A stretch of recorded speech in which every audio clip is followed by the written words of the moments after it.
അർദ്ധരാത്രിയിൽ കിടക്കപ്പായിൽ നിന്ന് കള്ളക്കേസുകൾ ചുമത്തി വലിച്ചിഴച്ച് കൊണ്ടുപോയവർക്കും നാടകീയ രംഗങ്ങൾക്കും ഒടുവിൽ അഴിക്കുള്ളിലാക്കി ആനന്ദിച്ചവർക്കും ഇനി ഉറക്കമില്ലാത്ത രാത്രികളായിരിക്കും. രാഹുൽ മാങ്കൂട്ടത്തിൽ പുറത്തിറങ്ങുമ്പോൾ നഷ്ടപ്പെടുന്നത് ഒരു മുഖ്യമന്ത്രിയുടെയോ ആഭ്യന്തര വകുപ്പിന്റെയോ അല്ല, മൊത്തത്തിൽ CPM-ന്റെ തന്നെ സമാധാനമാണ്. കോൺഗ്രസിനുള്ളിൽ നിൽക്കുമ്പോൾ നേരിട്ടിരുന്നതിനേക്കാൾ വലിയ വെല്ലുവിളിയാണ് രാഹുൽ ഇനി CPM-നെ ഉയർത്താൻ പോകുന്നത്. കാരണം ഇപ്പോൾ അയാൾക്ക് മുന്നിൽ ആകാശവും പിന്നിൽ ഭൂമിയും മാത്രമാണുള്ളത്. എങ്ങനെയൊക്കെ തകർക്കാൻ പറ്റുമോ അങ്ങനെയൊക്കെ തകർക്കാനും വ്യക്തിഹത്യ നടത്താനും ഈ ഭരണകൂടം ശ്രമിച്ചു. നാണം കെടുത്താൻ നോക്കിയവർക്ക് മുന്നിൽ ഇന്നിപ്പോൾ തലയുയർത്തിപ്പിടിച്ച് രാഹുൽ തിരിച്ചു വരിക തന്നെ ചെയ്യുകയാണ്. അതും വെറും ഒരു മോചനമല്ല, മറിച്ച് ഒരു രാഷ്ട്രീയ മുന്നറിയിപ്പ് കൂടെയാണ് രാഹുൽ മാങ്കൂട്ടം നടത്തുന്നത്. മാങ്കൂട്ടത്തിനെ തകർക്കാൻ നോക്കിയവർക്ക് ജനപിന്തുണ കൊണ്ട് മറുപടി നൽകുന്നതായിരുന്നു പാലക്കാട് രാഹുൽ മാങ്കൂട്ടം. അദ്ദേഹം ഇട്ടൊരു ഫേസ്ബുക്ക് പോസ്റ്റ് തന്നെ അതിന് ഉത്തമ ഉദാഹരണമാണ്. റിപ്പോർട്ടർ ചാനലിനെ പോലെയുള്ള മാധ്യമങ്ങളെ വിലക്കെടുത്തും ഇല്ലാത്ത കഥകൾ മെനഞ്ഞും രാഹുലിനെ കൊടുക്കാൻ നോക്കിയവർക്ക് ഇനി അത് അത്ര എളുപ്പമാകില്ല. പോലീസിനെ ഉപയോഗിച്ച് കെണി ഒരുക്കിയപ്പോൾ അതിൽ ചെന്ന് ചാടിയത് സാക്ഷാൽ മന്ത്രിമാരാണ്. ഒന്നല്ല, 2 മന്ത്രിമാർ എന്നതാണ് ഇപ്പോഴത്തെ ഏറ്റവും വലിയ പരിഹാസം. രാഹുലിന്റെ അറസ്റ്റിനെ ന്യായീകരിക്കാൻ ചാനൽ ചർച്ചകളിലിരുന്ന് വിയർത്ത മന്ത്രിമാർക്കും പാർട്ടിക്കാർക്കും ഇപ്പോൾ മാറ്റി പറയാൻ വാക്കുകളുമില്ല. മാങ്കൂട്ടത്തിനെ നാറി നാറ്റിക്കാൻ നോക്കിയവർക്ക് ഇന്ന് സ്വയം നാറി നിൽക്കുന്ന കാഴ്ചയും കേരളം കാണുന്നുണ്ട്.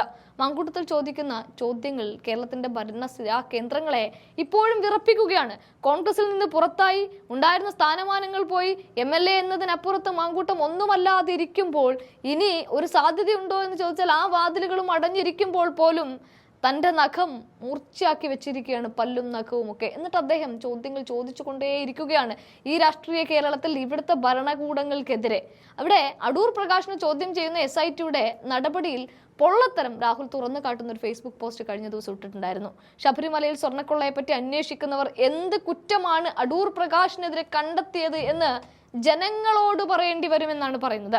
2019 മുതൽ നടന്ന ഒരു കൊള്ളയിൽ അന്നു മുതൽ പ്രതിപക്ഷ MP മാത്രമായിരിക്കുന്ന ഒരാൾക്ക് എന്ത് പങ്കുണ്ടാകാനാണ്? പൊറ്റിക്കൊപ്പം ഫോട്ടോ എടുത്തു എന്നതാണോ നിങ്ങൾ അന്വേഷിക്കുന്ന കുറ്റം?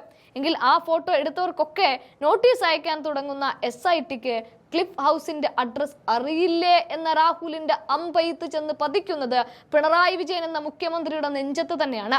ശബരിമലയിൽ അയ്യപ്പന്റെ പൊന്നുവരെ കട്ട ഈ ജനവിരുദ്ധ സർക്കാരിന്റെ തകർന്ന പ്രതിച്ഛായ വീണ്ടെടുക്കാനുള്ള അവസാനവട്ട ശ്രമമാണ് ഈ കേസ് ഡ്രാമകളെന്നും മാങ്കൂട്ടം പറഞ്ഞു വെക്കുന്നുണ്ട്. ഒരു പ്രതിപക്ഷ MPക്ക് സ്വർണ്ണക്കൊള്ള നടത്താൻ കഴിയുന്നത്ര കഴിവ് കെട്ടതാണോ ഈ ഭരണകൂടവും എന്നും ചോദിക്കുന്നുണ്ട്. വിജയനും വിജയൻ സേനയും കൂലിക്ക് വാർത്ത വിളമ്പുന്ന മാധ്യമ സ്തുതി പാഠകരും എത്ര ഓവർ ടൈം പണിയെടുത്താലും പഞ്ചായത്ത് തെരഞ്ഞെടുപ്പിൽ ജനങ്ങൾ നൽകിയതിനേക്കാൾ വലിയ അടി നിയമസഭാ തെരഞ്ഞെടുപ്പിൽ കാത്തിരിപ്പുണ്ട് എന്ന് രാഹുൽ ഓർമ്മിപ്പിക്കുകയും ചെയ്യുന്നുണ്ട്.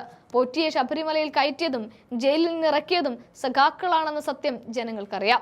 അധികാരം ഉപയോഗിച്ച് രാഹുലിനെ പൂട്ടാൻ നോക്കിയവർ ഇന്ന് സ്വയം കുഴിയിൽ വീണിരിക്കുകയാണ് എന്ന് ഇതിലൂടെ തന്നെ മനസ്സിലാവാം. പതറാത്ത ശബ്ദമായി രാഹുൽ വീണ്ടും പൊതുമധ്യത്തിലേക്ക് വരുമ്പോൾ അത് ഭരണപക്ഷത്തിന് വലിയ തലവേദനയാണ് എന്നൊരു തർക്കമൊന്നുമില്ല. കെണിവെച്ചാൽ ആ കെണിവെച്ചവർ തന്നെ വീണു എന്ന കാഴ്ചയുമാണ് നമ്മൾ കാണുന്നത്.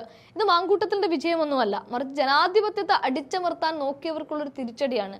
ഇത് പറയാൻ ഒരു പ്രത്യേക കാരണം കൂടിയുണ്ട്. മാങ്കൂട്ടം ഇത്തരം ഒരു കുറിപ്പ് ഫേസ്ബുക്കിൽ കുറിച്ചതിന് തൊട്ടു പിന്നാലെ ഇന്നിപ്പോൾ നമ്മൾ നോക്കുകയാണെങ്കിൽ 43,000 ആളുകൾ അത് കണ്ടിരിക്കുന്നത്. 43K 43K എന്നൊക്കെ നമ്മൾ പുതിയ ജൻസി ഭാഷയിൽ പറയുന്നത് പോലെ 43,000 പേരത് കണ്ടു കഴിഞ്ഞു.